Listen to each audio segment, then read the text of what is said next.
What's up, everybody? What's up? What's up? Welcome to the best 120 minutes of your day.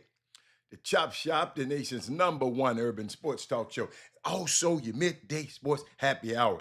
Yours truly, Robert Hatter, alongside Jim Hicks, coming to you live from Houston, Texas. But we're broadcasting all over the world via Facebook Live and YouTube Live. And today is Baby Friday.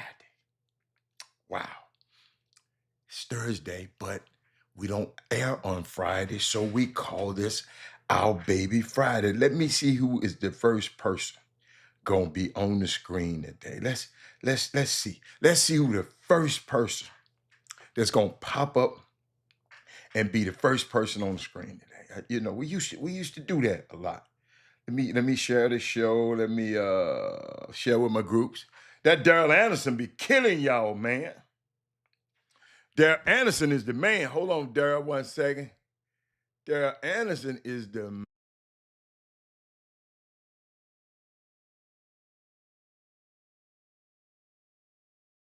Daryl Anderson be killing y'all. He might not say nothing, but he be killing y'all. Let's see. Let me go over here to YouTube and let me share it over there. Willie Sullivan, where you been, man? Man, I kind of miss my boy Willie Sullivan, man. Be worried about him. He be out there trying to play that golf. Hey, man, we need to get back. We need to get back out there, man.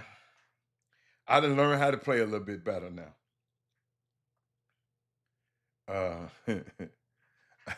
I learned to play a little bit better now.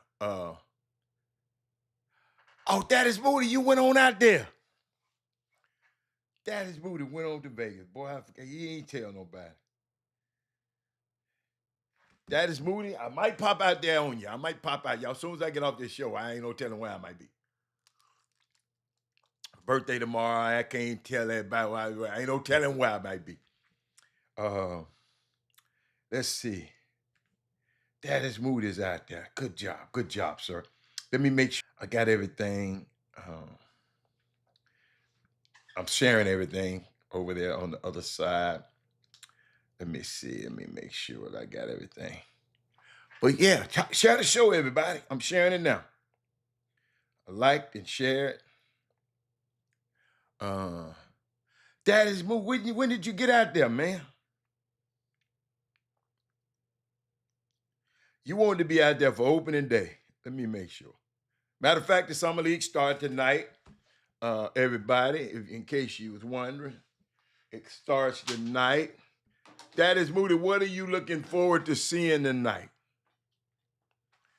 I mentioned to y'all these special games that these first two, and that is Moody. You did the right thing. Come the first few nights because it goes down.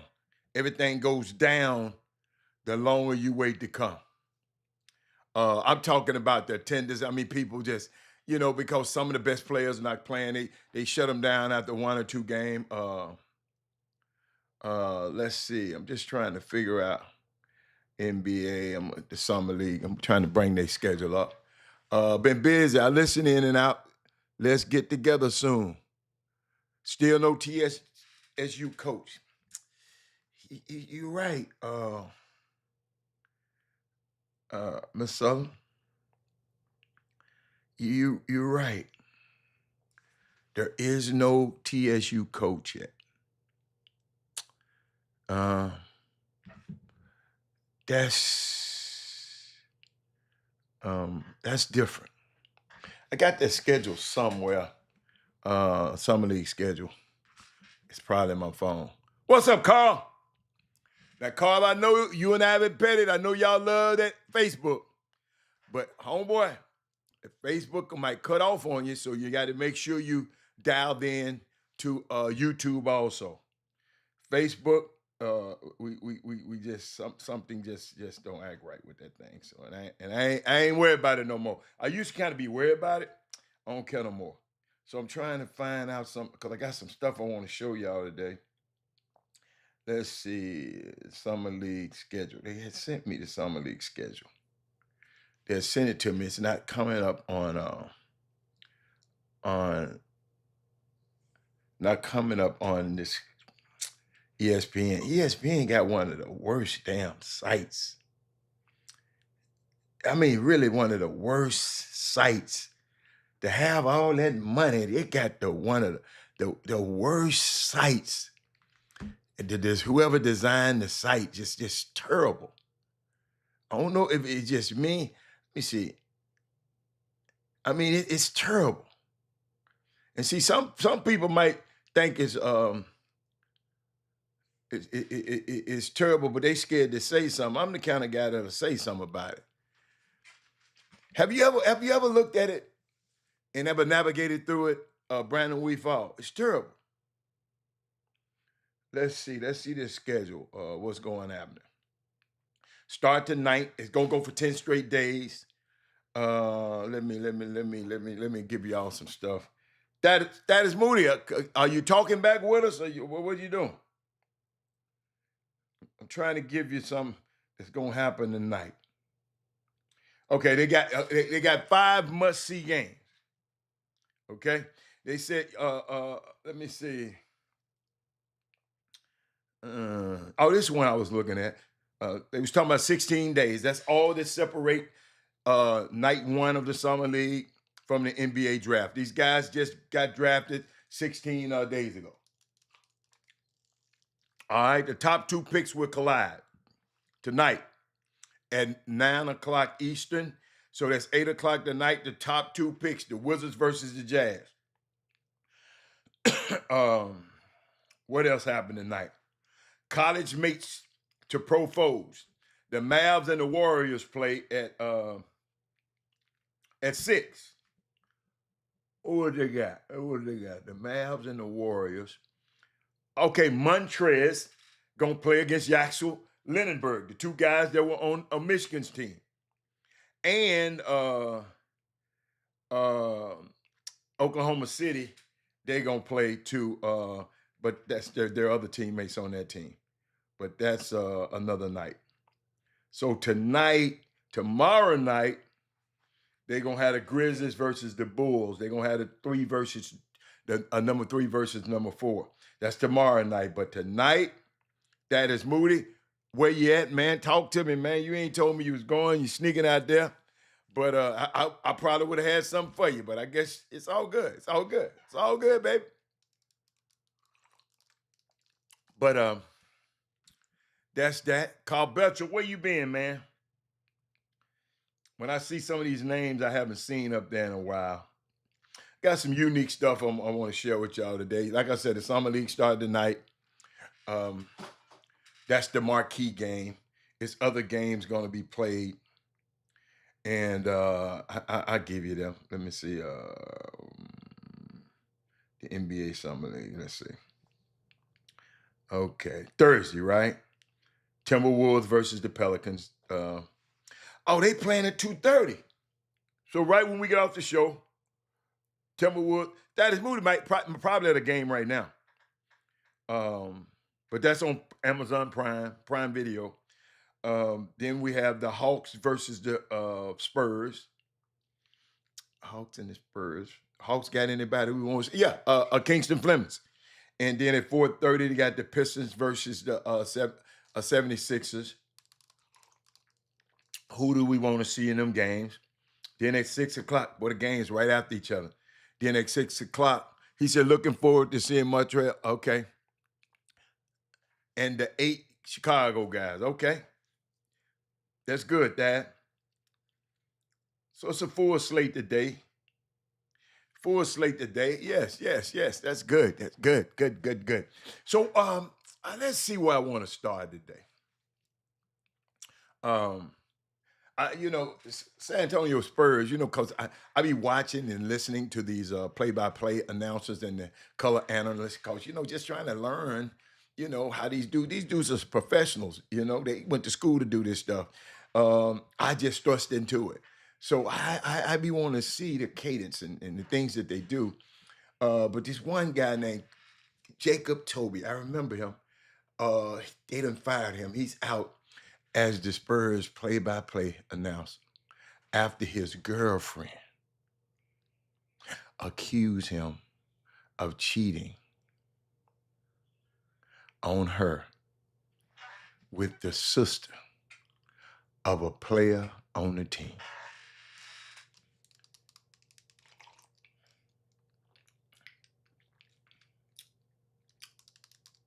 And then she blew it up on social media.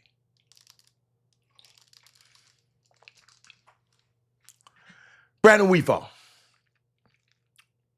share the show. Jacob Toby is out as the Spurs play-by-play announcer after his girlfriend accused him of cheating on her with the sister of a player on the team.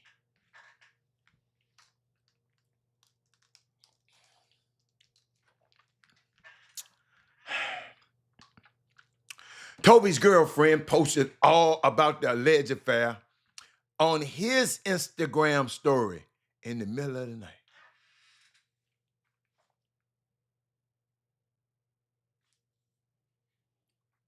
Could somebody help me, man? Somebody help me.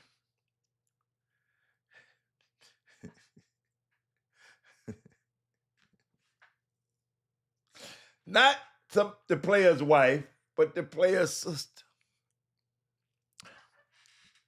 Brandon Weefall, Ivan Pettit, the player's sister.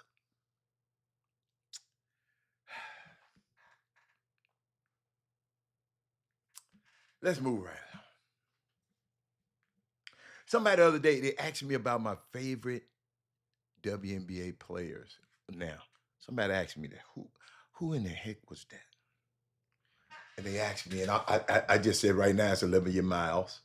That's the one that I really want to see. And Paige Beckers. I forgot to tell you about Paige Beckers. I like Paige. I like old Paige. But I'm gonna go through some stuff. I want to talk about that. I want to talk about that. I want to talk. I want to talk about that. I want to talk about that. I want to talk about that. I want to talk. I got some things. I want to talk about that. That's gonna be a good one today. Huh. Hey, shout out to Eddie Barlow. He's the first ever Jack Yates alumni to head the men's basketball, the head of the boys basketball coaching staff. I see he had a lot of well wishers out on the on the Facebook, whatever, on the social media feeds. Shout out to him. Don't know him that well, but seen him around. But heard he was a pretty good coach. So shout out to him. You said you meant to chime in for Paige, yeah. Barry, yeah, Barry, it's about to get good, Barry. You came in at the right time, Barry. Barry, my thing is, y'all, I have all this information, right? But I have to be able to curate it. Be able to curate it. How I'm gonna slice it and dice it. Do this, you know, I got to get some more. I got some more Jaylen Brown stuff. I got some more Jalen Wells. Nolan Wells stuff. Nolan Wells is the young man who got some more information that'll help you, so you can have information to give to your kids. My son is in the air. He headed back now. I thought he was headed back yesterday. He headed back now. He said Eddie Barlow is a good motivator. Congratulations on the new job. Great job. Great job. Thank you, Carl. Thank you for that. I'm going through. I'm trying to see where I want to go. I'm serious because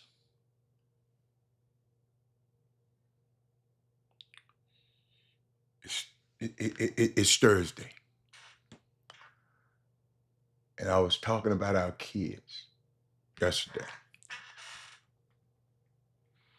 and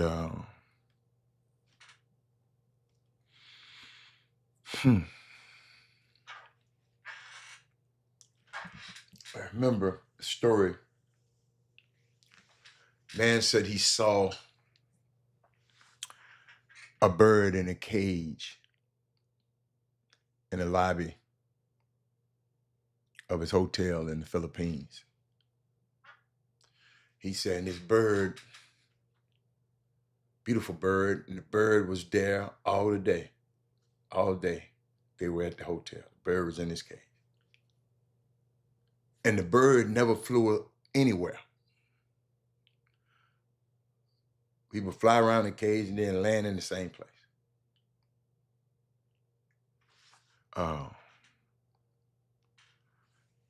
He would just fly around the cage and land in the same place.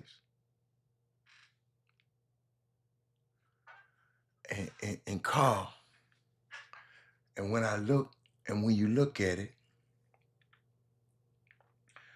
that's how some of us humans are. And the cage is most of our jobs.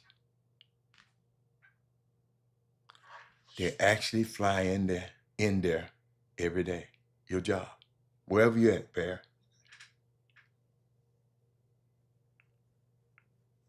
They open the door for them to come in, and then they lock the cage.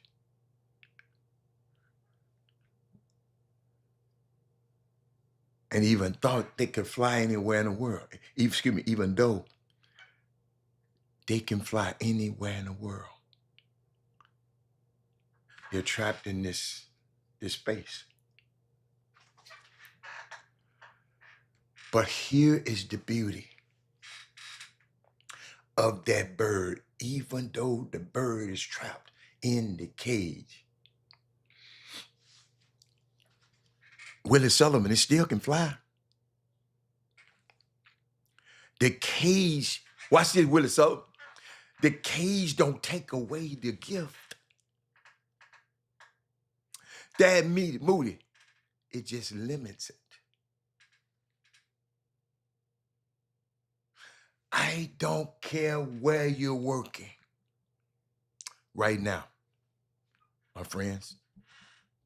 I wish I had somebody listening to me right now. I don't care where you're working. They might let you go next month. But it really don't matter anymore after what I just told you. Because they can never take away your flight.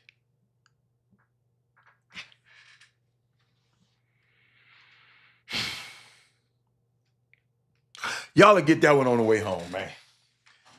Y'all will get that one on the way home, boy. Y'all get that one on the way home. I had some hot tea for my voice. That hot tea was making me hot. Did anybody get that? Did anybody get that? But my boy, see, I hate that. That man said, repeat that. Man, don't do me like that. Man, hey, man, don't do me like that. All right. Hold up. Let me see. Oh, I'm trying to see where I started with it. I'm trying to see how I started. That man said, thanks for sharing. It was powerful, man. I'm going to hit you with it. Because some just popped up they want me to address right quick. Hold on one second.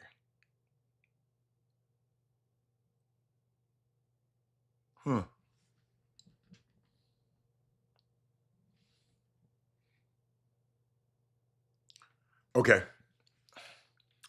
I was thinking about, I'm going to start back over.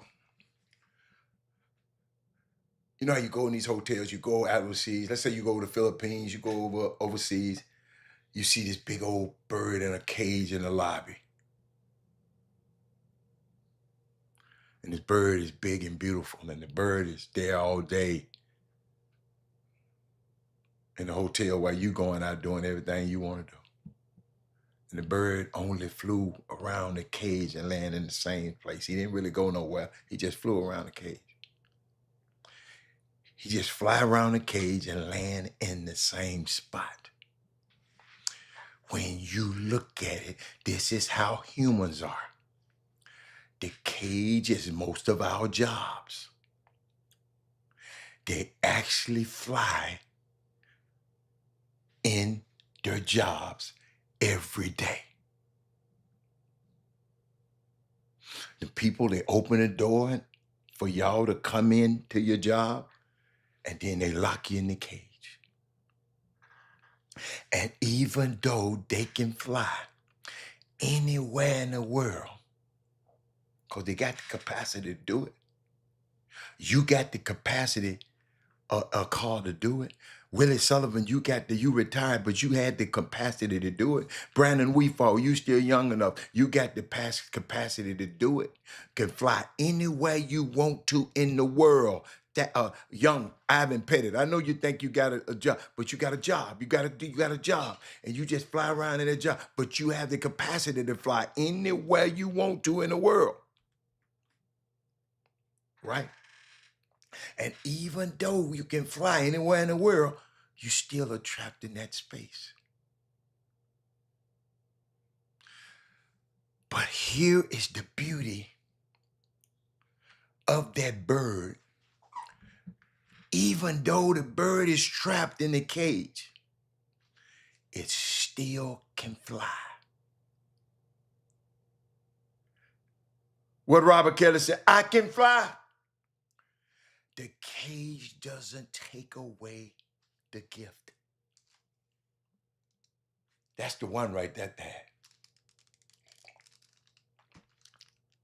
I might work at this job, but this job can't take away my gift. But the only thing the job does, it limits your gift because you can't fly the way you want to. And I don't care where you're working right now. They might let you go next month. But it really don't matter anymore after what I just told you. They can never take away your flight.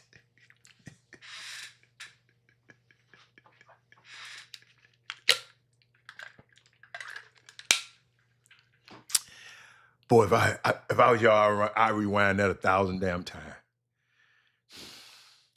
I rewind that thing 1,000 times. You know, I had interesting things. I saw this post, and I don't want to be too technical. I be wanting us to take a look at stuff, right?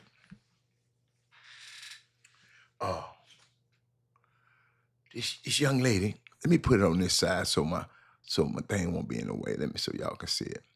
This person, whoever is the one, this dude, man, he posted this. And I meant to tell y'all, I remember telling y'all, Jaylen Brown is the only NBA player to ever play, active NBA player to play in the Big Three. Played in an All-Star game over in London. And this person brought it up and said, remember when Jaylen Brown played a game with the Big Three, that's one of the reasons they hate Jaylen Brown.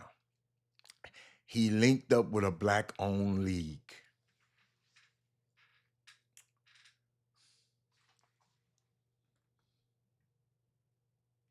Y'all see that? Did anybody remember that? I'm going to leave it over there. Y'all see that? Anybody want to comment on that?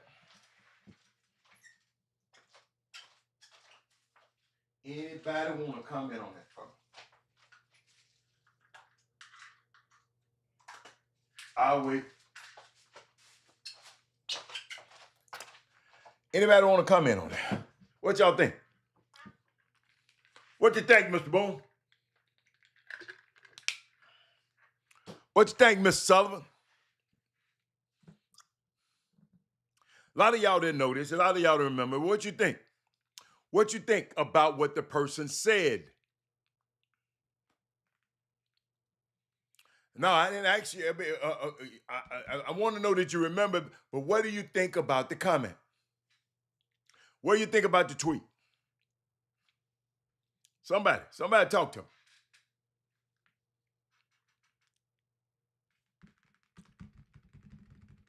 Somebody talk to me. Because somebody sent it to me this morning. And I just want to see, is anybody, what do you think?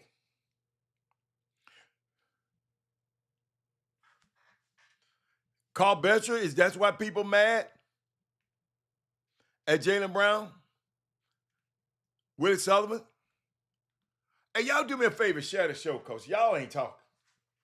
I need to talk to somebody right now, because this stuff too important for me, and y'all just ain't saying nothing about it. Because I know you don't know where I'm going. I know you don't know, so you're about to learn something. So come on now, come on, let's get there. Let's get there. My birthday tomorrow. Y'all know I got to get out of here and go somewhere. So let's get to it.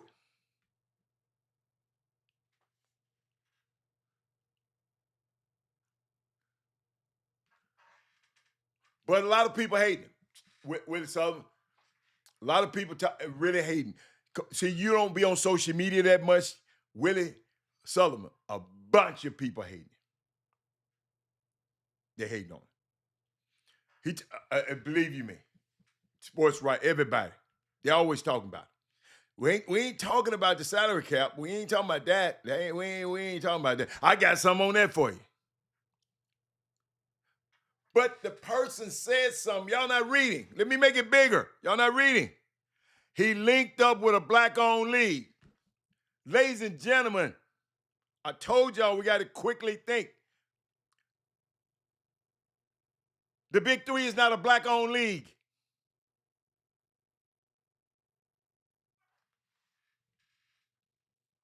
Let me make it bigger.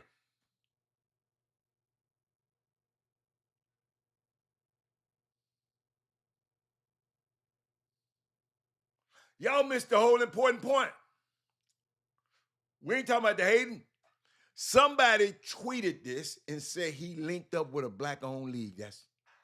That's why.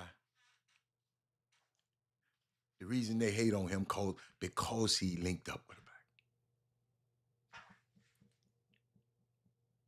Ladies and gentlemen, we got to start paying attention to stuff like this, because this stuff will get in our subliminal mind, and you might go repeat this instead of going and researching.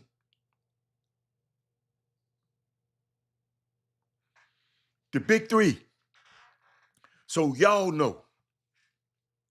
Since y'all won't comment, maybe y'all will listen. It's co-owned and founded by rapper Ice Cube and executive Jeff Kowitnetz.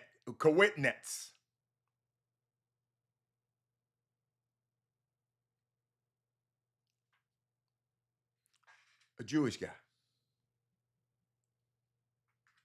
So it's not black owned.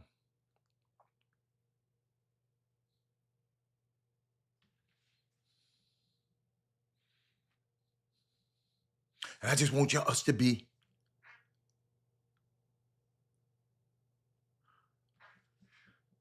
we can't keep putting stuff out like this.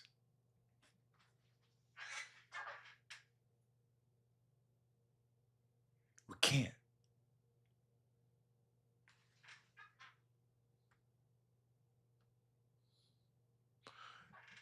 Y'all done got quiet because I've probably disturbed your, because you probably thought it was too. Like I tried to explain to Kevin Kibidi the other day. When he talk about they need to go over to the Big Three, because it's black owned. Have we got anybody that's want to dispute that? Somebody, because I want somebody to talk to me now. Just don't listen to me. Just I want you. Just don't sit up there. This is a participation course.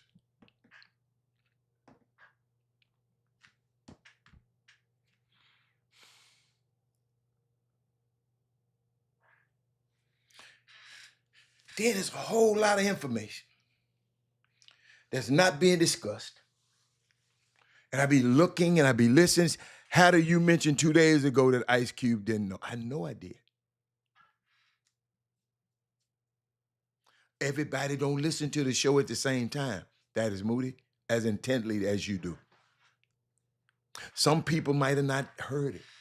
So I have to repeat it over and over and over again.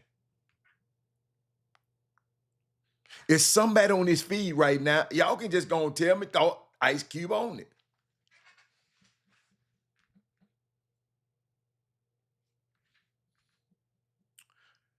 But when I was thinking about the Jaylen Brown situation, everybody talking about, yeah, it was money. The owner ain't got no money. He ain't got this. You know, I even told you the owner had somebody else to help him with the money. And the owner came on TV the other day and said, man, it wasn't about the money. It had to be about the money. What y'all think about that? Was it about the money why Jaylen Brown got sacked or got traded? What? Was it about the money? What, Eric, you missed, Eric, you missed some of the coldest, Eric, you missed some of the coldest stuff I've ever said on this show, early in this show. See, y'all don't know when I'm going to say something profound. You make sure you go back. You got 34 minutes of information that's going to help you in your life for the rest of your life. Ain't got time to repeat it. But I've been listening and watching these people talking about Jaylen Brown's country and why Jaylen Brown got released. And brother, Jason Tatum is going around. He on his tour now, talking to Good Morning Man. Everybody talking. But there's something that wasn't being discussed. And y'all know how I am. I'm keep listening. I saw the other day some people arguing online. Well, dude, tell me what he is about the money. If he talk about the money, then it is about the money. And I wish I could have got on that show. Like y'all can get on this show right here.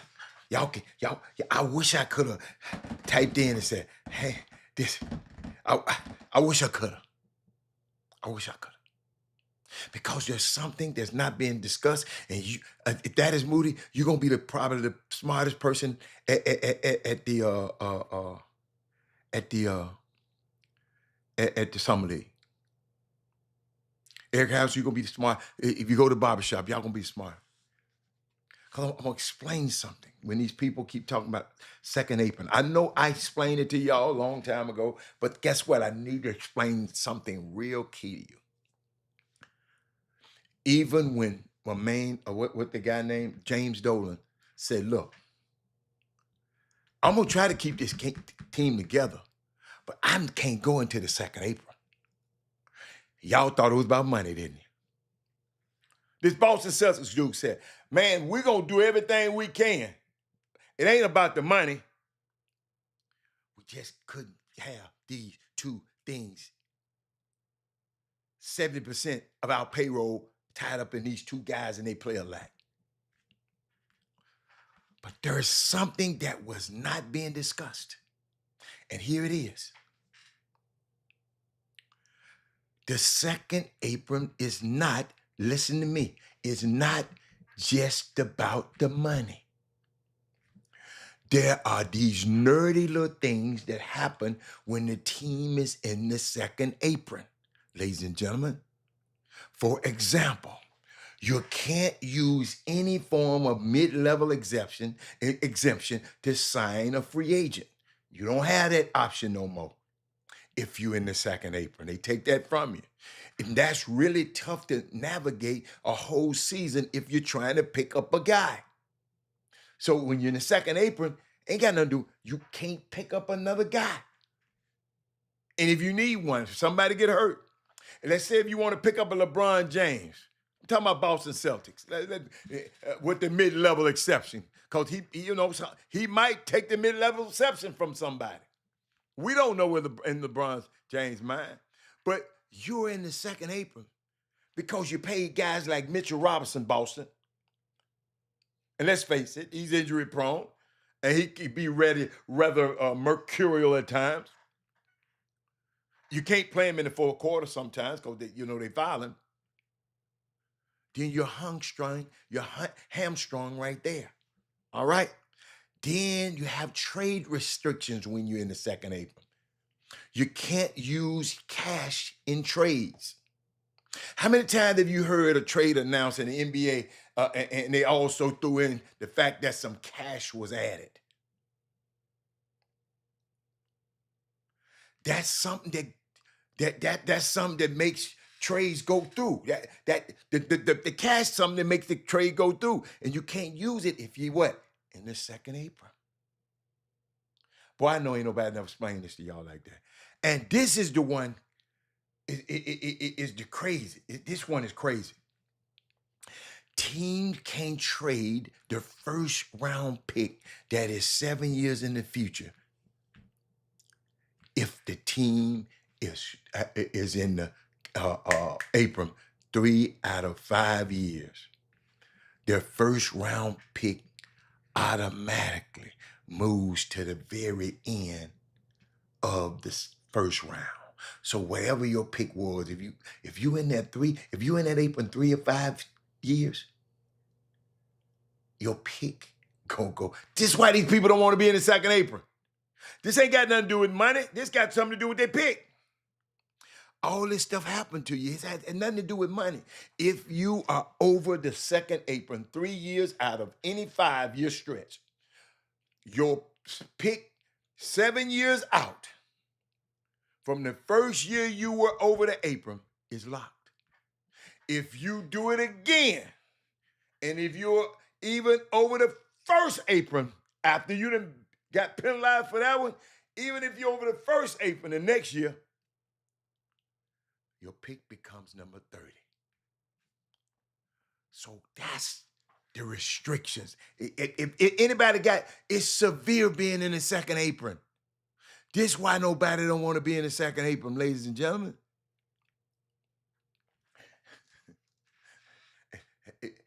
Everybody got it? Everybody got it?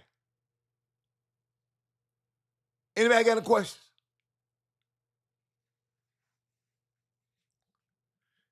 Dude, them dudes don't mind paying the money. You got to give the players 51% of it anyway. The players gonna always get their money. But the owners had to pay the tax and the repeater tax. And then you get to the first apron. And then you get to the second apron. Hey, Crystal, I know you're gonna be the smartest lady in the nail shop today. That's what it's about. It ain't about them. So when you hear these, so when you watch all these shows and ain't nobody explaining it like that, y'all need to tell everybody y'all know y'all don't even need to watch that show because they don't explain this stuff like this dude in Houston does.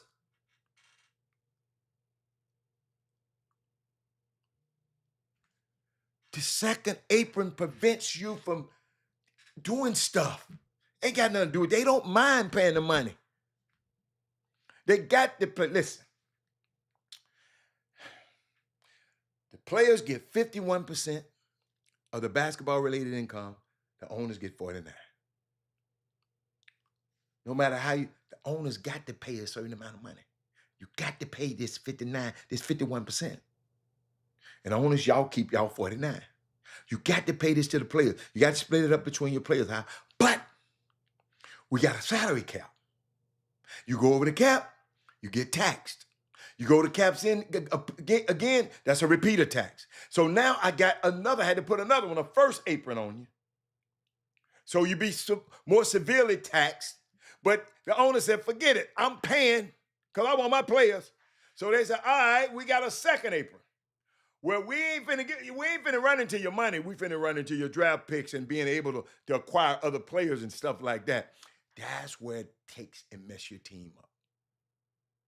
Like 7 years from now, the New York Knicks, Jalen Brunson is done. So if they mess around and keep going into the repeat attacks, they take that pick that would have been a top pick 7 years out and put it as the 30th pick. That hurts the team. So that little stuff like that people, I guess maybe they don't have time to explain it to you. That's why I'm here. But Crystal, I saw something the other day. I saw this right? I saw this video in it. And I want to show y'all something. Y'all just watch this. Watch this.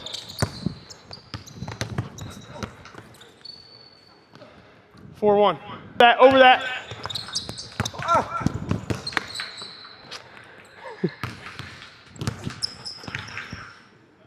Drop.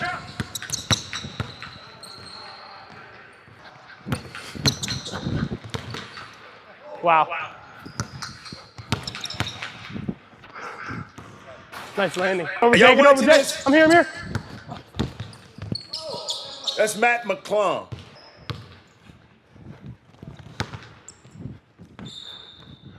Travel his ass off there. We'll go to 7. One of the most skilled players I've seen. Nice.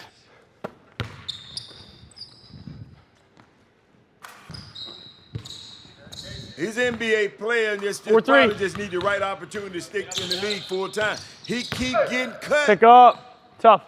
Here we go. I'm low. Players with contracts in the NBA right Oh, now yeah. who cannot Help. do some of the things this kid's doing in this video. Nice, Mac. Drop. Yet he's on the outside Help. looking in. Oh, yeah. What that tells you about how the job works.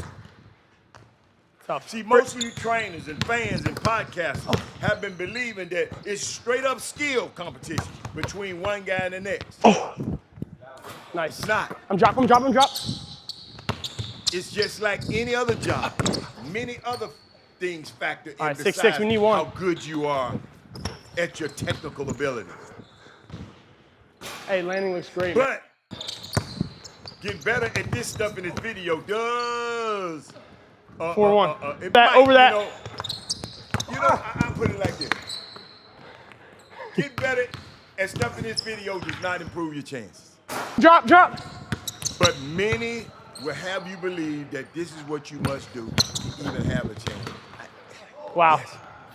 You got to have the skills. The skills pay the bill. Nice. That little boy is not in the league, y'all.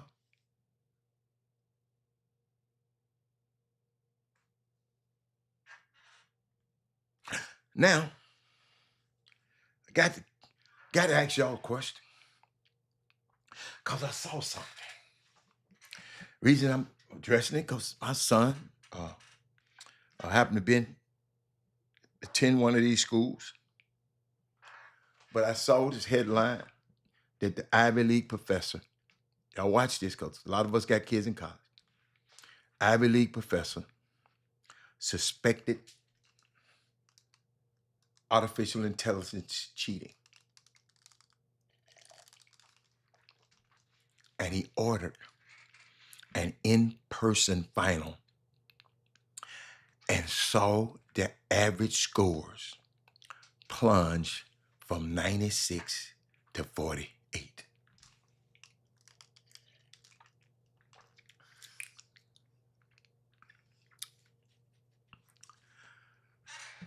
"40 out of 86 Brown University students scored a perfect 100 on their midterm.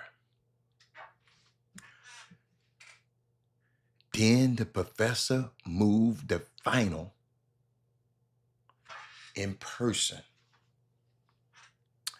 And 22 of those perfect scores never showed up again. He suspected AI cheating from the start. The take-home midterms was deliberately harder than usual. Yet, the class averaged 96 when the historical range is from 65 to 80. This Brown University, this is one of the ancient 8. The Ivy League. It ain't but 8 of them. So everybody talking about Vanderbilt, all ain't none of them Ivy. MIT, that's not Ivy. The Ivy is the ancient 8. Okay? Tell you how I remember. The 2 C's, Columbia,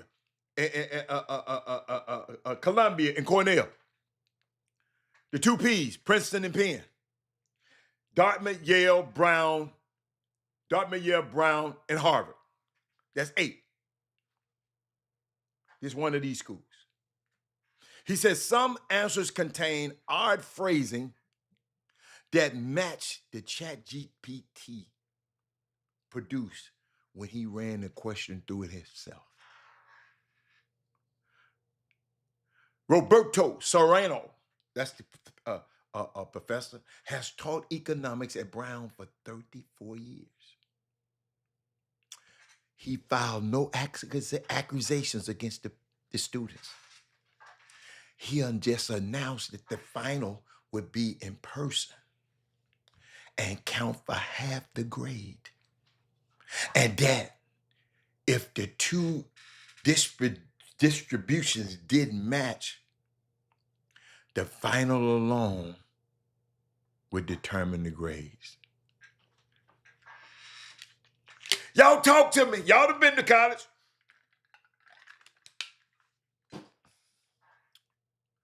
Then the Exodus. 27 students never showed up again. 22 of them, 22 of the 27 had perfect midterms. Of the 59 who did show, 19 of them failed. Several of them signed the exam and turned it in blank.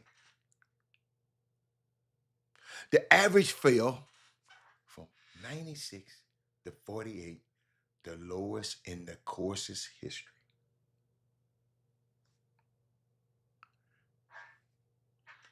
This professor never needed a plagiarism detector. Y'all know I'm speaking to the next generation right now. I just hope y'all just hold on to Chris. He never needed a plagiarism detector. The cheaters identified themselves by walking away. A grade distribution became a confessional. And here's the part nobody's sitting with. Seriano proved it. He sent the distributions to the Brown University's dean and provost. The provost never responded. The academic committee replies amount to calling it a wake-up call. The students who bailed before the final walked away clean. Every university in America now is grading 2 populations. Students and students plus chat GPT on one curve. The honest kids in Sierra class watch the 96 average get set by machines, then set a real final against it. The cheaters lost nothing. That's the incentive structure now. And it grades itself. I thought that was powerful. You know, a partner of mine called me the other day.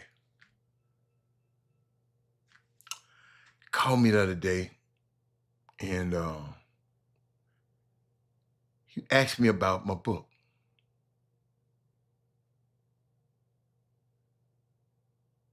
Because I guess he felt he had some information for me. And I had to explain to him,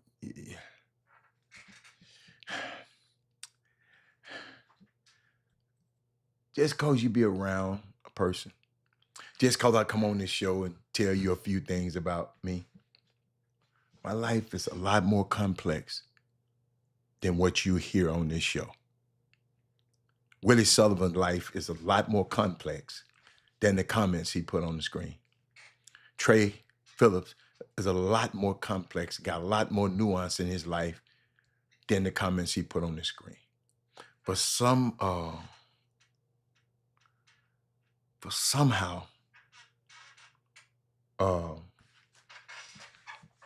this young man, this dude, he called me and said, "Well, man, where you at with it? Where you?" I just told him, dude, it's complicated because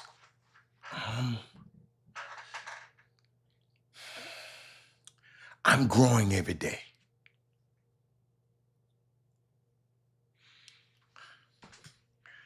So that means whatever I'm putting in this book has got to be growing every day. Every week I take a new class. I learn something from that new class, and that stuff I learned from the new class add more nuance to the book I'm writing. So I don't be in no hurry to read my book, because I'm not serving no wine before it's time. I'm not trying to, I know some friends of mine that put out books, and I'd have read the first 5 pages and want to put it down. But I was thinking about it. Then I looked up, and because I'm reading, so I got to read other books so I can know how I want mine. I hope how I don't want mine, right? So I was thinking about this guy, this dude, Ernest Gaines. He dealt with the whole idea of the emasculation of the black man.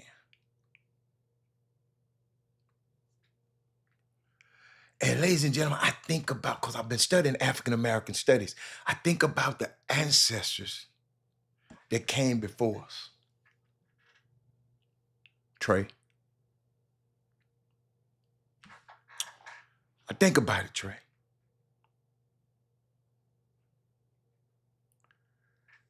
Trey, I think about how this show has evolved, how this platform has evolved. We used to come on here and say, man, can the Cowboys win the NFC East this season? Or you said Atlanta's a possible NBA draft pick.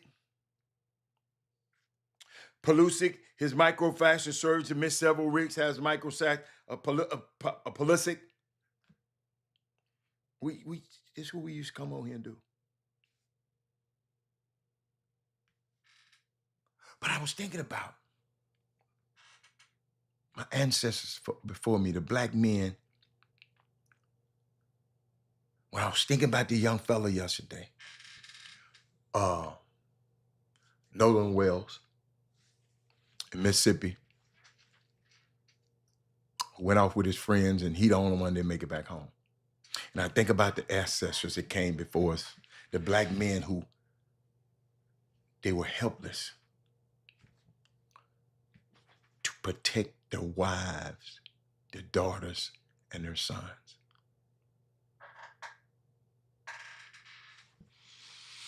How difficult it had to be and how frustrated it was that somebody can just go do anything with your son and your woman and your daughter.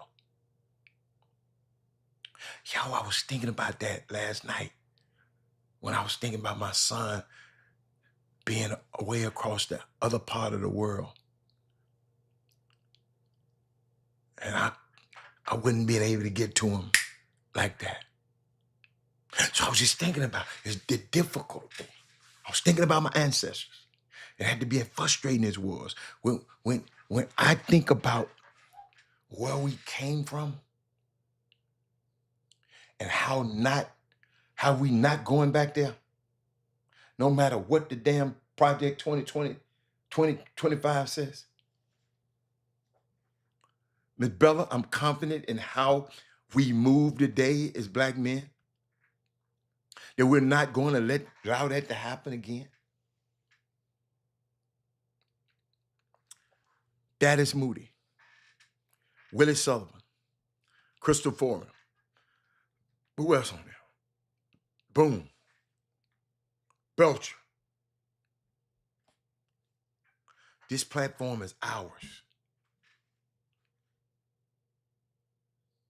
Ours. All of y'all's. I don't know who all on this feed. Daryl Anderson, Ivan Pettit, Brandon Wheatfall. This platform. My role on this platform has shifted.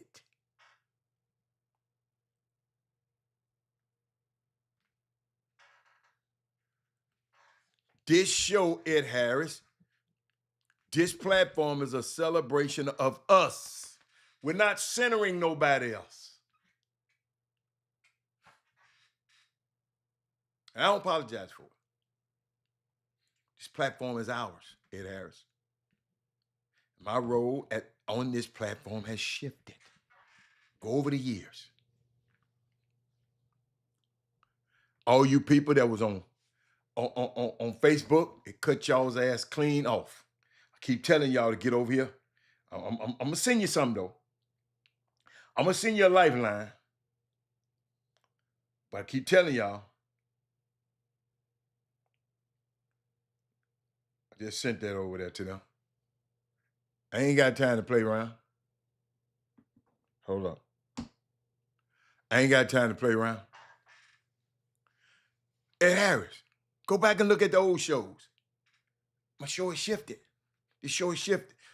It's a celebration of us. Forget about y'all, but forget about them. Forget about all of them. This show is about us.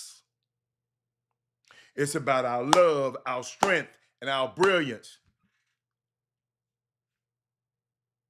And trying to remind, especially our young people, we see you.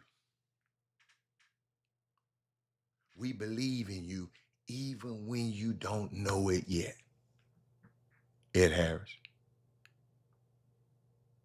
And I know sometimes you young people, you don't recognize what you see. See, I'm studying books to get better at what I'm doing. I'm studying books to get better because guess what? I'm trying to write a book.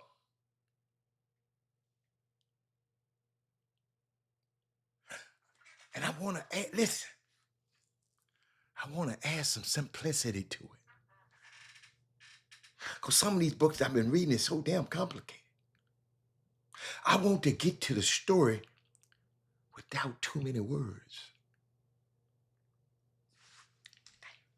It's powerful. I wish I was an illustrator so I could pull back on the words and just have some imagery to it. But guess what I found out? I texted my partner this morning because the one who's asking me about my book. Well, I found out something last night, Ed Harris. When I think about commas, C-O-M-M-A-S, commas. When I think about commas, C-O-M-M-A'-S. When I think about them commas, when I get to a point in the draft where I got the main part,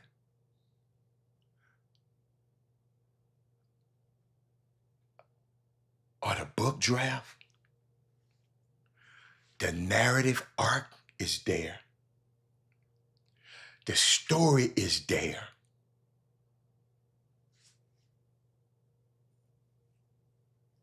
It's really about now layering that feeling into the book. I got to let you feel me.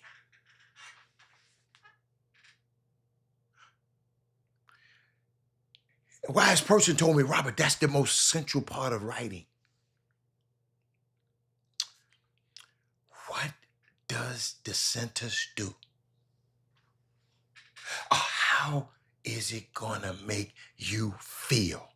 that you gonna go buy this book and you gonna go tell everybody about this book instead of just buying Michelle Obama and Barack Obama book and sit it up under your thing like I know a lot of damn people done.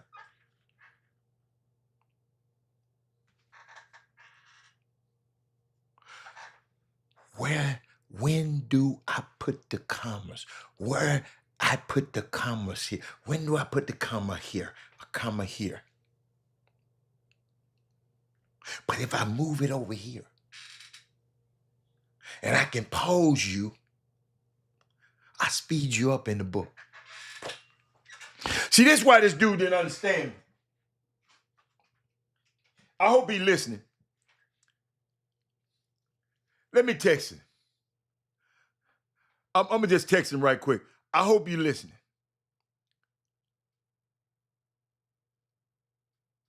Hold up. Because he messed around and asked me something. Mess around and ask me something. I'm going to give it to you.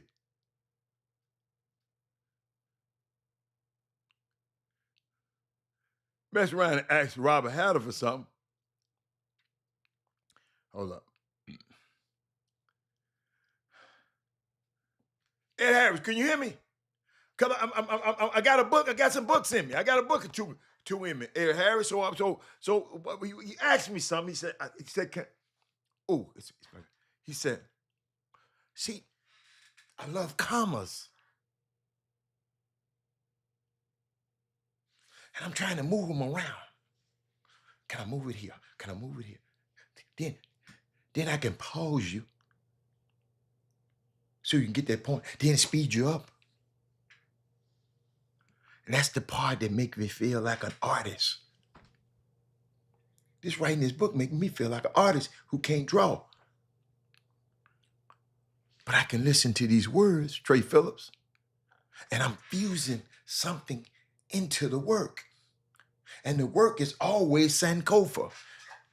That means you're reaching back to capture the people, the places, the things that I've been in this long ride in my life to project us into the future when I'm writing. Even though my book would be historical, there's some futuristicness in it. I ain't never used that word. Because in our stories, in our past, it allows us to have the radical imagination to understand where we're going.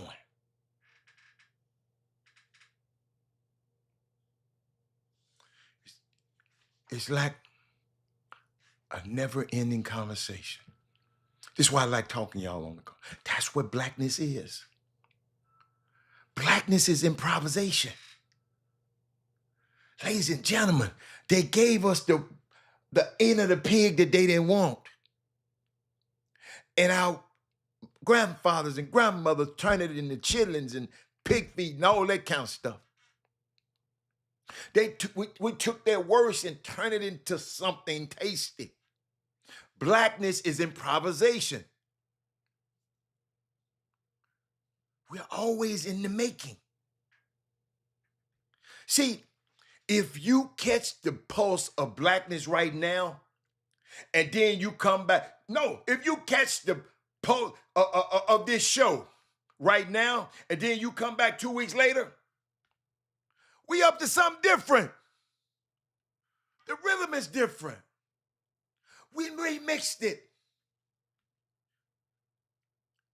We are a remix. And it's about catching the spirit of where we are right now. Yo, us black folk, we're telepathic. Y'all, we know where we were, for example, politically, in 2020. We knew to get the information, and we know on November the 8th, 2024, where we needed to be.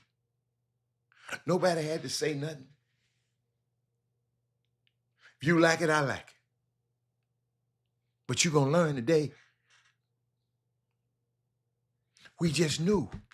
Because it's blackness. Our young people are forgetting this, or they don't know this. How do you get back to the time of the unspoken language? Ed Harris, the nod. By looking at somebody and there's understanding. A nodding, understanding. And there are little things that we had. That's why I love going to Europe and seeing a black man who is not an American, and I make that eye contact with him. Just give him a nod. And he looks at me. Look back at him. Eye contact is like saying, are you good? That's the reason I want y'all to come out for those nights at the Chop Shop games when everybody come, to the, we had Chop Shop night with Southern University, and then when Grambling came to town. So we can get that eye contact. Y'all got to remember, we used to all get in a studio together. People came to the studio. Since the pandemic stopped us from doing a lot of stuff. But when my homeboy, gonna ask me about my book, and I don't know what he was thinking about. But what he found out,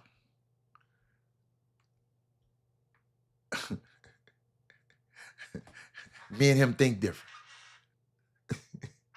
That's what I keep trying to tell y'all. We're gonna take a break right quick. Yeah, so, 713 call Joe. If you been injured, Joe Steven Law Firm.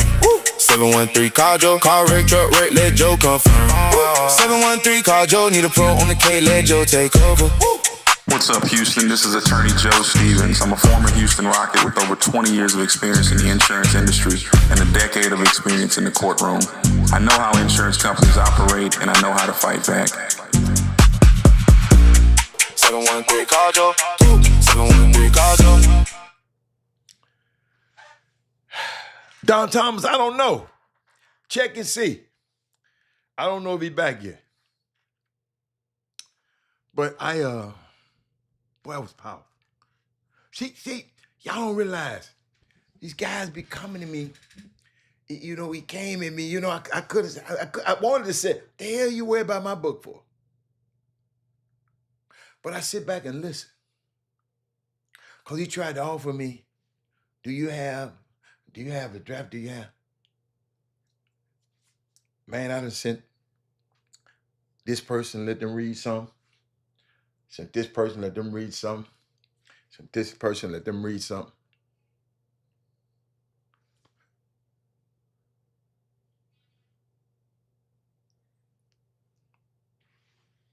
I ain't in a hurry to get no book out. I'm in a hurry to have it right. Then I saw this thing.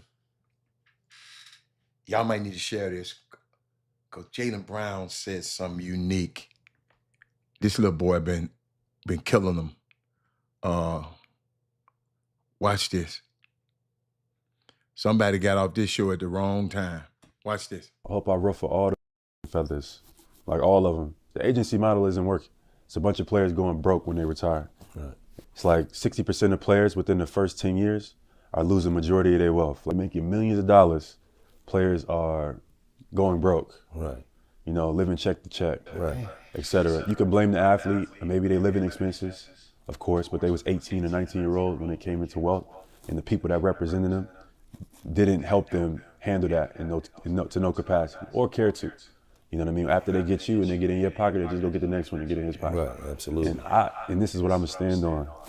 And this could be controversial. I don't care, because I lose my platform for who's coming next.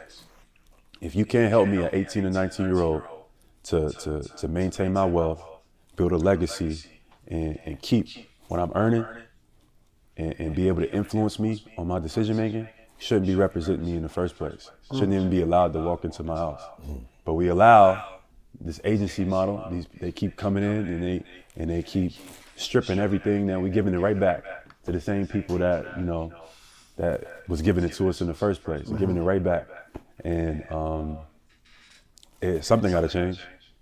You know, it might be ruffling a few feathers, but there's been people taking advantage off of these 18, 19 young kids, and nobody says nothing. I think that's a part of the problem, where we don't say that, and we just allow that to be normalized. No, that ain't normal. You get millions of dollars and now you broke. Yeah. And the people that's representing you can't even pick up the phone now. Right. So like, nah, these people have continued to do that, and they're gonna continue to do it because they see it as business and economic opportunity. I hope I ruffle all the feathers, like all. I know I might have to play that again, cause some of y'all attention span ain't good, and maybe y'all doing something else in the house. But I would like to hear y'all. I would love to get y'all to share this show to everybody who think they want to be an athlete. They mammy. Cause I'm finna get their ass a class today. I didn't expect this, but this young fella, he threw it. If you've been watching this show for a certain amount of time, you will find out that the young fella has echoed everything that I've been saying over the years.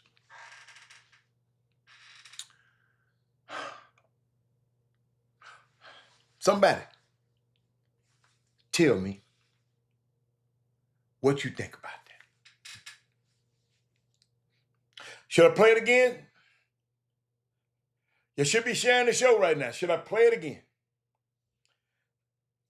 And we're gonna learn something today.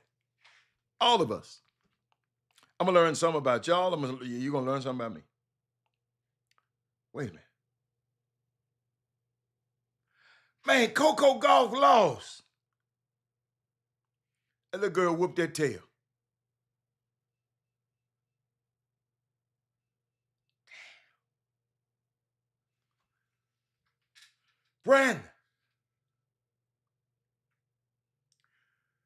Brandon, any questions?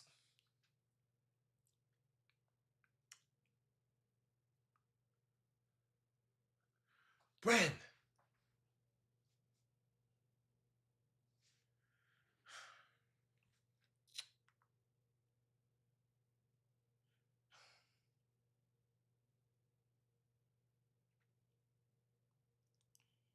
I'm gonna play it again. Cause I don't even really think y'all got it. I hope I ruffle all the feathers, like all of them. The agency model isn't working. It's a bunch of players going broke when they retire. Right. It's like 60% of players within the first 10 years are losing majority of their wealth. Like making millions of dollars, players are going broke. Right. You know, living check to check, Right. etc. You can blame the athlete, and maybe they living expenses, of course, but they was 18 or 19-year-old when they came into wealth, and the people that represented them didn't help them handle that to no capacity or care to. You know what I mean? After they get you and they get in your pocket, they just go get the next one and get in his pocket. Right, absolutely. And this is what I'm gonna stand on. And this could be controversial. I don't care, because I lose my platform for who's coming next. If you can't help me at 18 or 19-year-old to maintain my wealth, build a legacy, and keep what I'm earning, and be able to influence me on my decision making, shouldn't be representing me in the first place. Shouldn't even be allowed to walk into my house. But we allow this agency model. They keep coming in and they keep stripping everything that we're giving it right back to the same people that that was giving it to us in the first place. Lady, we can dissect this.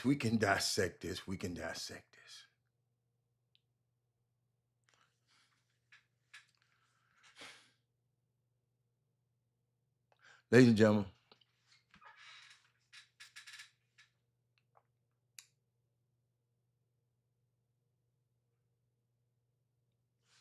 there's something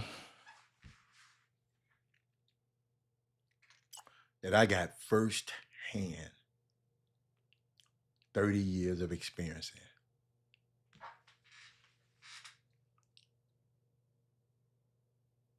I wanted to represent this kid when he came out of college.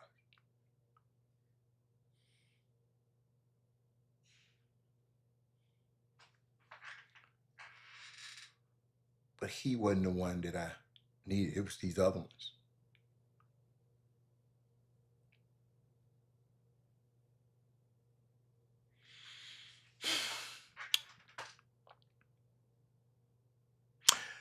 I don't know where I want to go with this, but Jaylen Brown says 60% of the players lose most of their wealth because their agency model is broken.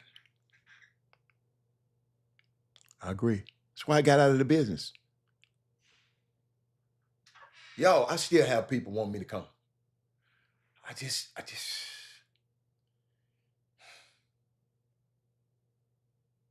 Yo, I had a player that I did everything for. His family and him.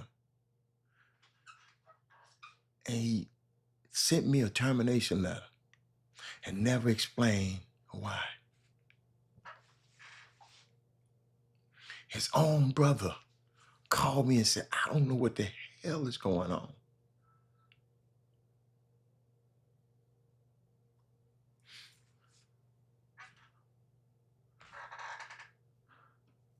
But I remember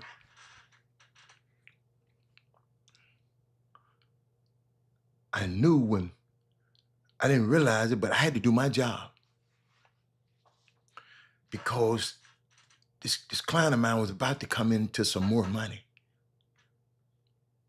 And his mama was handling his money. Usually, and I don't like to do it, usually you have you a financial planner and I'll come and interview the financial planner with you.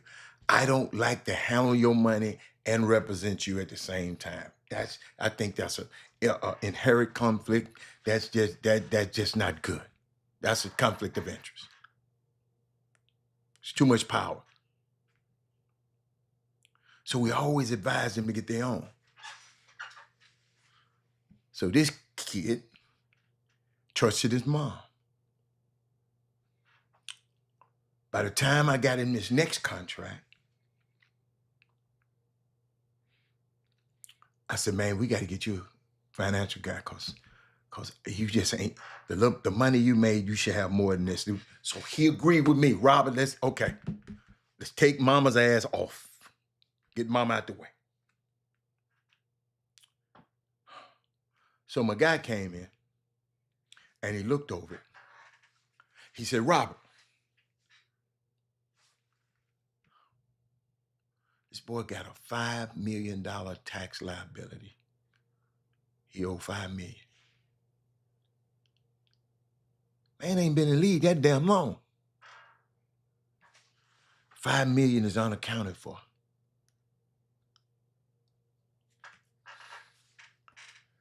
So I told him. He said, man, I want you to come in and talk to my mama with me and a boyfriend or whatever he was. Didn't want to do it. Because my job ain't to talk to the mama. I signed that contract with him. I represent him, not his mama. But I went in there. He wouldn't say nothing. So I just said, look, we got $5 million missing. We got to find it. We got to figure out what happened to it. Because 5-10 years down the road, we got to make sure this money right. The mama and the boyfriend head both dropped at the same time. I asked where that money is. I knew where it was. I knew it was who had it before I even went in there. But it's hard for me to tell the dude about his mom.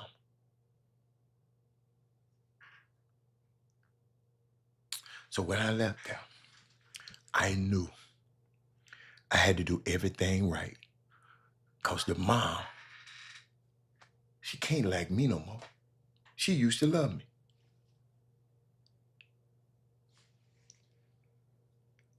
So ladies and gentlemen,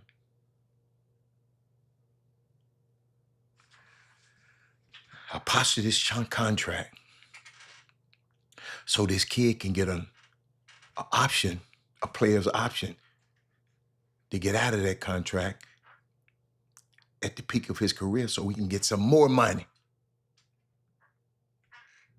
Brandon. In that year before that option year, Mama and them was plotting behind my back to get me the hell out of here so they can get some more of this money. Man, I never forget. I don't know where I was. My secretary said, get to the office. I said, okay, get to the office. Fax came to me. A termination letter.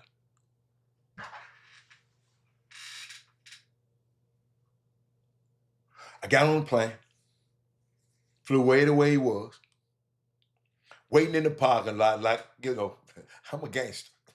I'm waiting in the parking lot for the practice facility.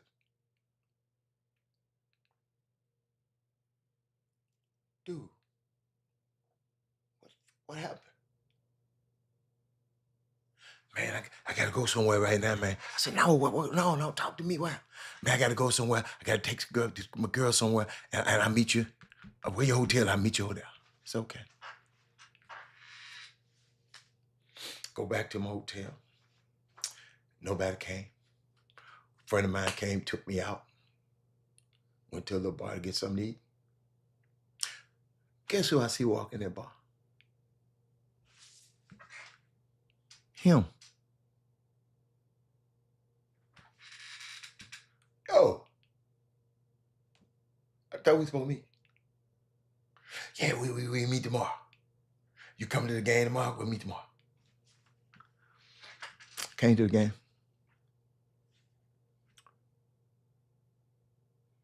Waited where we usually wait at. Nobody. Got on the plane. Long ass plane ride. All the way back home. I'll never forget it. Jayden Brown said, 60% of NBA players lose most of their wealth because of the agency model is broken.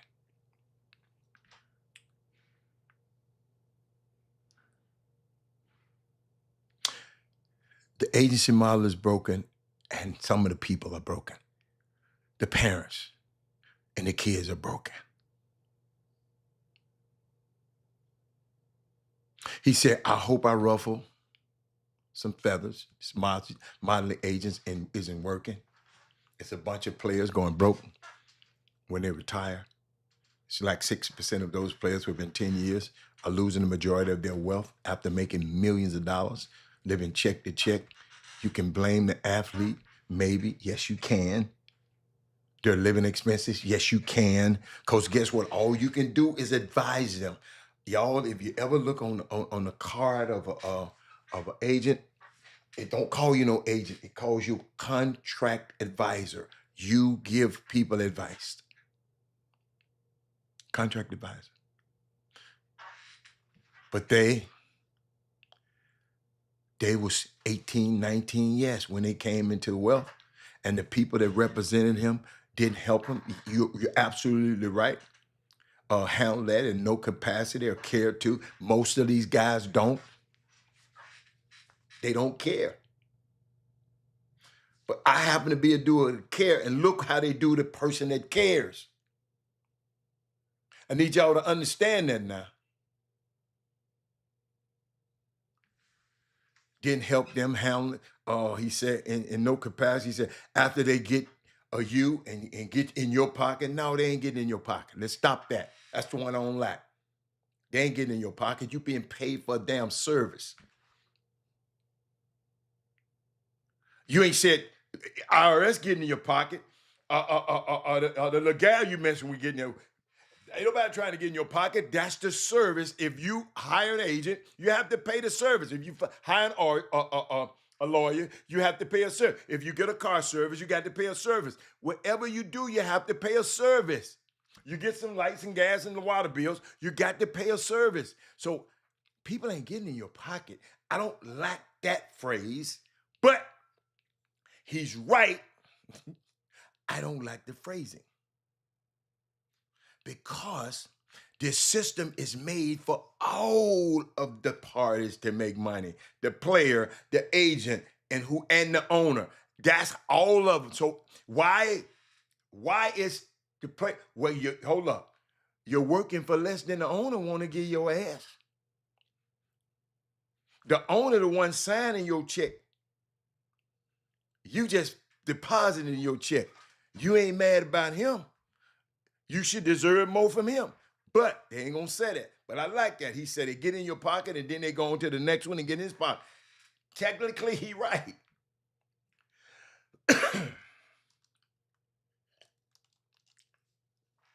Man, some of these agents I seen y'all lately that they be bragging about and talking about he this and he this here. Y'all, they ain't got shit to negotiate no more.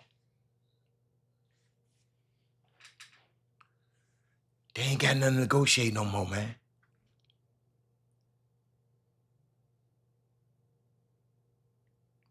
They just ain't. Everything is slotted. You can put a couple of clauses. You can put a love of the game clause. You can put another little clause. A look thing. They ain't got nothing to do. So now I see why these guys be thinking they just in your pocket. See, we had a whole lot of negotiating to do. Now you don't have to do nothing. He said he gonna stand on this and it could be controversial. No, it's not controversial, Jalen. He said, I don't care. If you can't help me as a 18 and 19-year-old to maintain, that's our job. Ladies and gentlemen, a friend of mine was watching this show one day because we was trying to determine where should the name of my first book be. He was watching the show one day and called me and said, man, I got it. One day I was talking about how when I go to your house, let's say I come to Brandon Wheatfall's house, I come, the representative's son, I walk in there. Let's say his son, a football player. I walk in there and went to, and I said, look here, son, do me a favor. I want you to write these numbers down. Get your pencil and paper. I want you to write this number down. I said 78. The kid wrote the number down. He said, what that mean, Mr. Hatter? I said 78% of all you football players, after 3 years removed from your sports, either bankrupt, divorced, unemployed. 78%. He said, what's the next number, Mr. Hatter? I said, it's 92%. Write that down. He said, what this mean? I said 90%, 2% of the black players are in this same particular. 92%. 78% of all of them, but 92% they look like you. He said, what's the next one? I said 0. He wrote that down. He said, what that mean? I said 0% of the players that came with us and let us represent them throughout their career. 0 of them are in this situation. 0. All of them still got bread. All of them still living in gated communities. And he said, Robert, how did you do that? So we got to talking. He said, that's the name of your book. The Art of the 0%. What were you doing to make sure these guys maintain and build their wealth that other people, I don't know what other people were doing. All I can tell you, and let me tell you something, I had to fight. I done had a lot of MFs. This is my MF money. You can't tell me what to do with my MF money.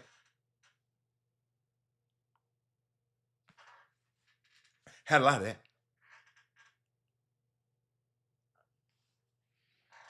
Fighting all the time.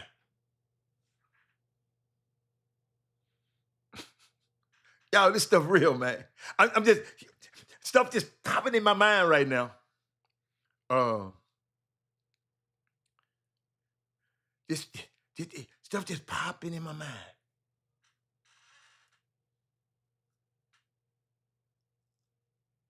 Just thinking about some stuff, right?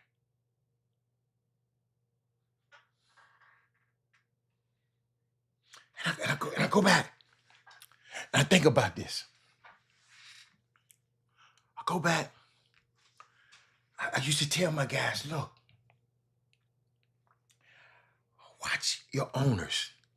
Look at the people he got surrounded. Look who he got surrounding him. Look what he got. Business this, business this, business this. And look who you got surrounding you.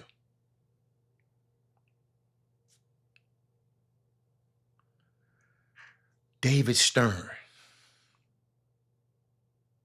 was the most powerful commissioner in sports. Ladies and gentlemen, he had 300 lawyers around him. Commission. He probably had 300 lawyers reporting to him for advice.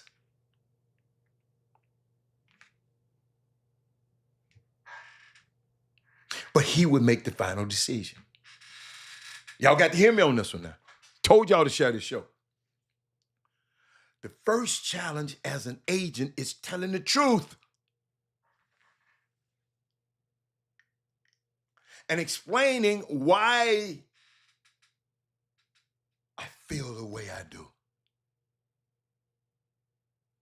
I got to tell them the truth, and then I got to explain to them why. Knowing the client ultimately is going to make the decision. And I was stubborn. Y'all can see with my guy. I was stubborn. If I thought they were making a mistake, I'd get in there. Hey, man, no. Man, this guy done hung up on me and told me, F me. Don't call me no more. Yeah. Cuss me out. But at the end of the day, I knew they had the ultimate decision-making power.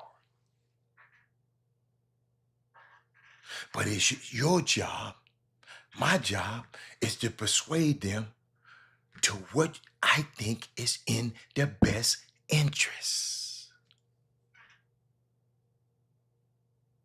See, notice, I don't care. I got to tell you, I think players should stay in college longer so they can learn how to play in a team concept.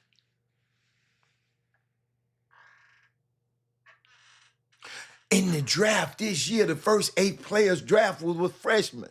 Them boys don't know how to play within a team concept. They've been the star. Now they finna go, they ain't finna be no.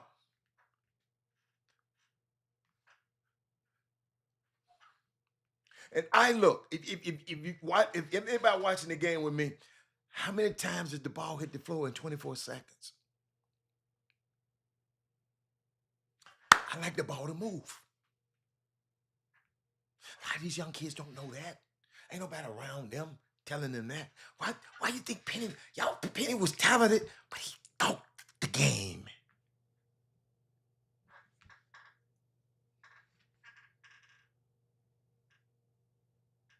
He knew where everybody was. Because we groomed him. See, this don't happen in football. See, I ain't gonna lie, I wouldn't allow players to come to the NBA till they're 21.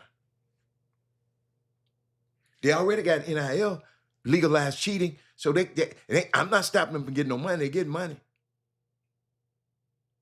But a lot of these dudes ain't gonna make no money as a pro, so they better get all the money they can in college.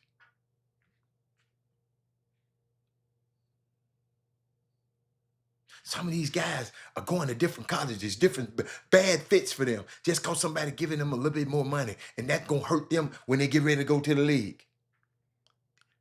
They don't get it.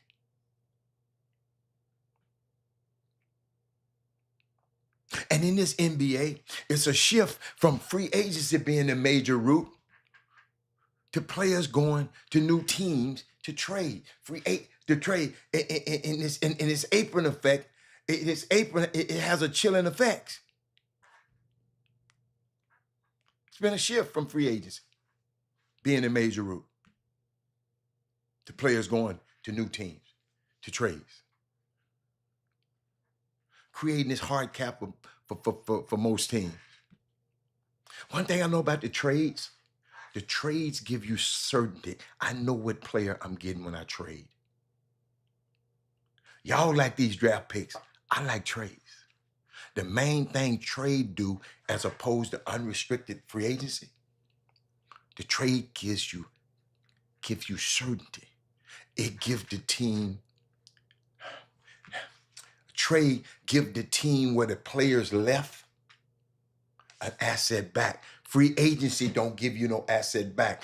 The LeBron James is, the Lakers are not going to get an asset back after losing LeBron. They should have gave him another year. You remember I told y'all last year, it was some odd about LeBron not signing that another year.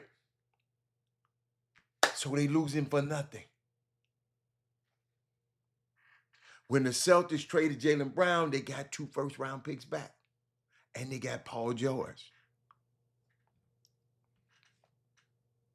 And oftentimes the players can't agree with the teams on fair compensation. And they leave, and there's no assets to replace the player that's leaving.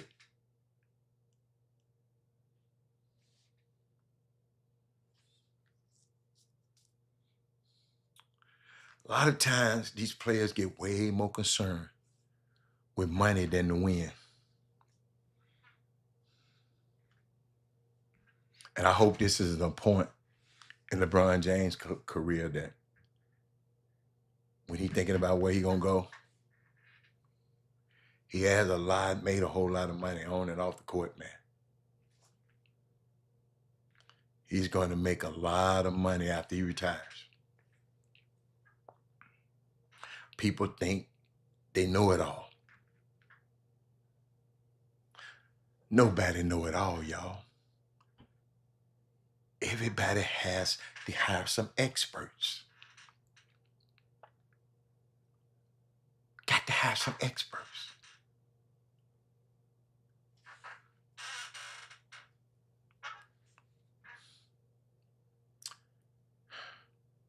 And I think Jaylen is attacking the right problem. But the issue isn't that the young players make money, it's that they're handed generational wealth before anybody teaches them how to protect it. An agent who can negotiate the contract but can't help preserve the future is only doing half the job.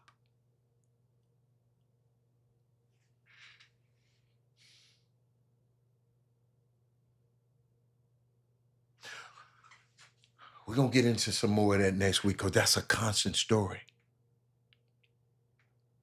It's a constant story, man, that I got so much to share about y'all. I remember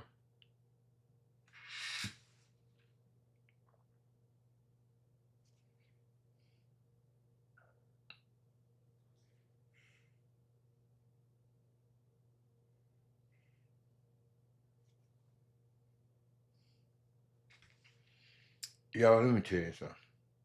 I'm sitting here looking at something.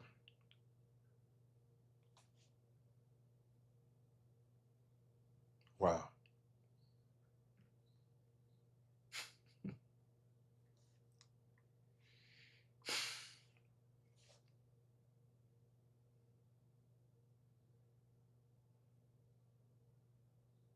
Wow.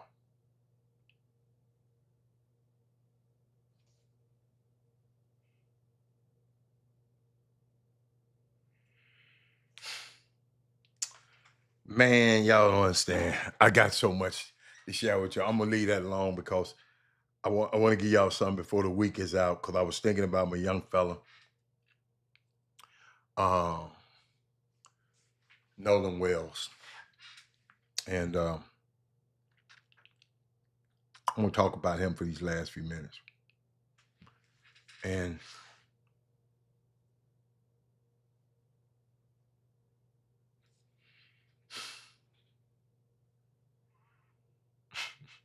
I'm just looking at stuff that I just can't. So much stuff, boy. God.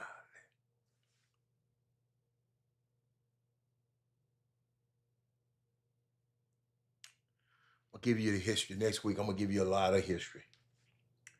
About the sports representation business. I remember because a lot of people it's about being bought. They always think black people can be bought. Black people can be bought. But I was explaining to the guys, it should be about you being paid.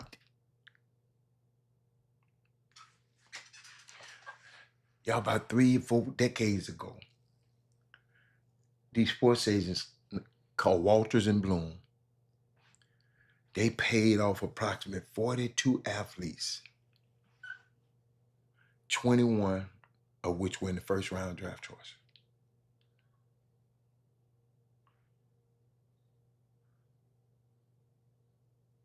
Wow. They was paying. See, I done been through, y'all just seeing now, y'all, whoa. We'll get to it next week. We can't do it today.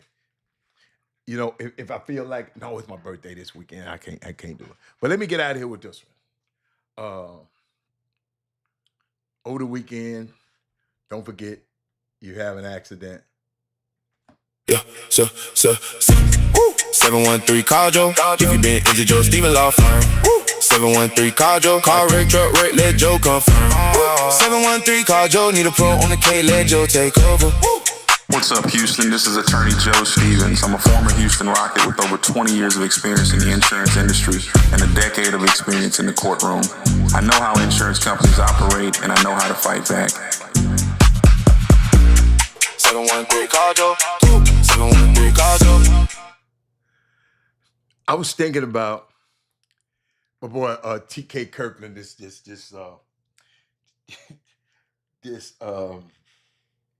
comedian. One of his favorite things, who raised ya? Who raised this thing? In other words, some of the stuff y'all do, who raised y'all? But I got a question. Were y'all raised with rules that nobody ever explained?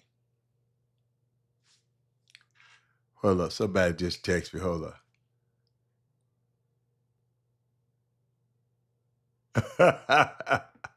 He did hear it. He did hear it.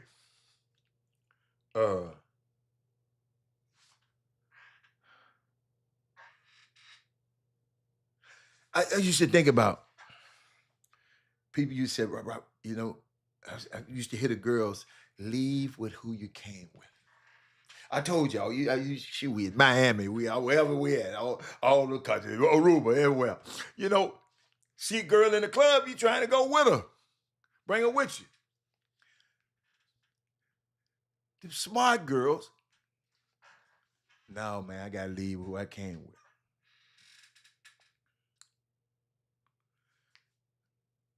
Come back with who you came with. Don't let somebody else be your only ride home. My young first, where my young people at? Let me know when you get there. Share your location.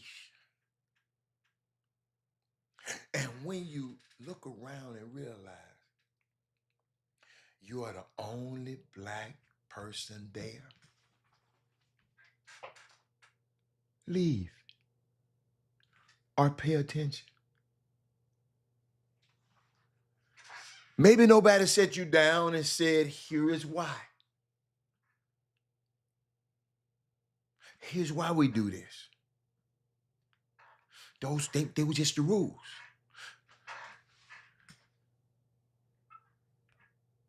Then we got to realize that these rules, and y'all got to get over it now. These rules didn't come from paranoia. They came from history. Somebody somewhere learned these lessons the hard way. And they made sure the rest of us didn't have to. Ladies and gentlemen,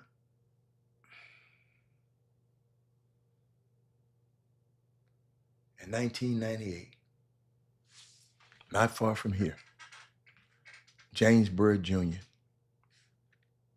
accepted a ride from 3 white men in Jasper, Texas. They chained him to the back of the pickup truck and dragged him for miles until he died. Every black parent who ever heard that story added another rule. Be careful who you get in the car with. 2013, 19-year-old Renisha McBride. She crashed her car right outside of Detroit. And she walked to a nearby house looking for help. But the homeowner shot this beautiful young black queen through the screen door. Another rule. How you get home before you ever leave. And make sure you got a plan B. And then there's Tamala Horsford, 40 years old, mom of 5. She went to a sleepover with women that she thought she knew. She was the only black woman there. And the next morning, she was dead. Her death was ruled an accident.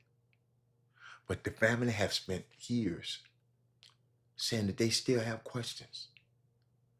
But every black family heard another lesson. Be careful when you're the only one. And ladies and gentlemen, then 18-year-old Nolan Wells. He went to an island on the 4th of July with some of his friends.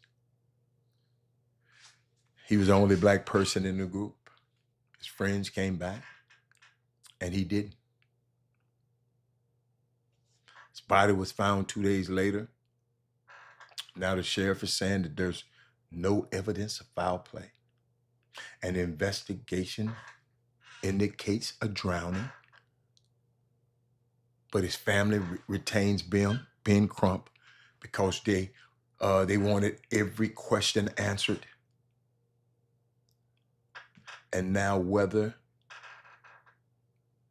this was a tragic accident or something else, I know exactly what happened in a lot of black households after that story broke. Parents started to repeat the same rules that they have been repeating for generations. Leave with who you came with. Come back with whom you came with.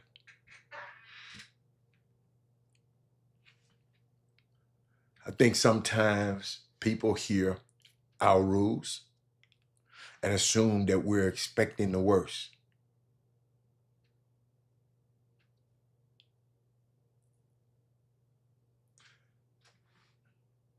I think we're expecting the worst from everybody around us. But that's not it. Yes, there are some good people out there, but that's not what the rules are about.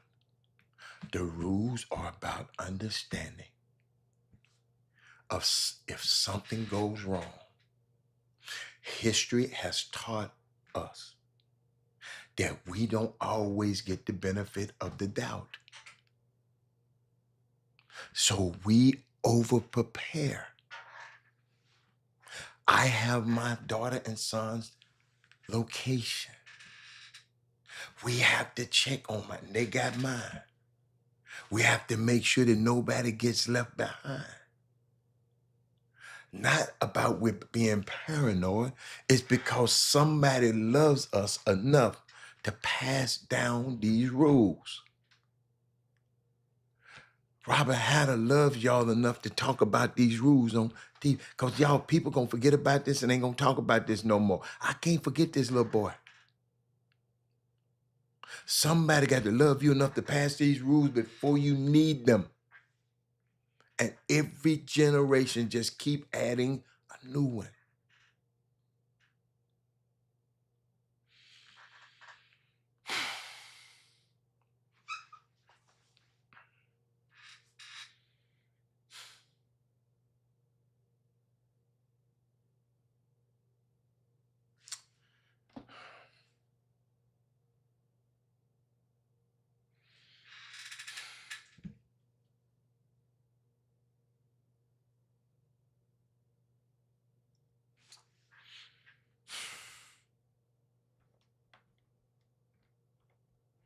Yeah, sometimes y'all don't understand.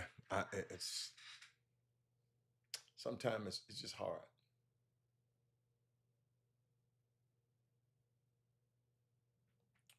Hold on, let me see.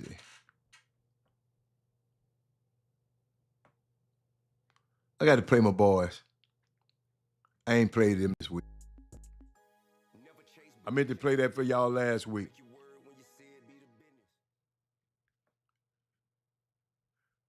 Young man going in there doing his thing. Let me see if it's some stuff that I didn't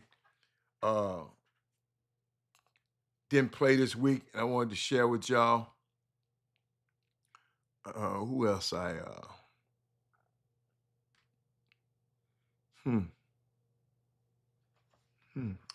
think I got through everything. I'm getting good.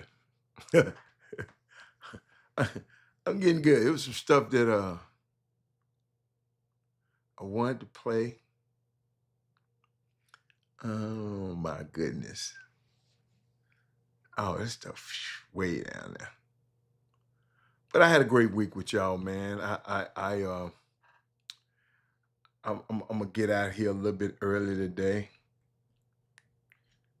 Because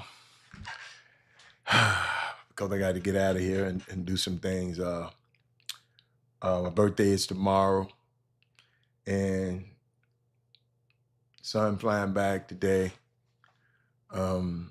Guess he changed his mind because he was gonna go to New York and hang out.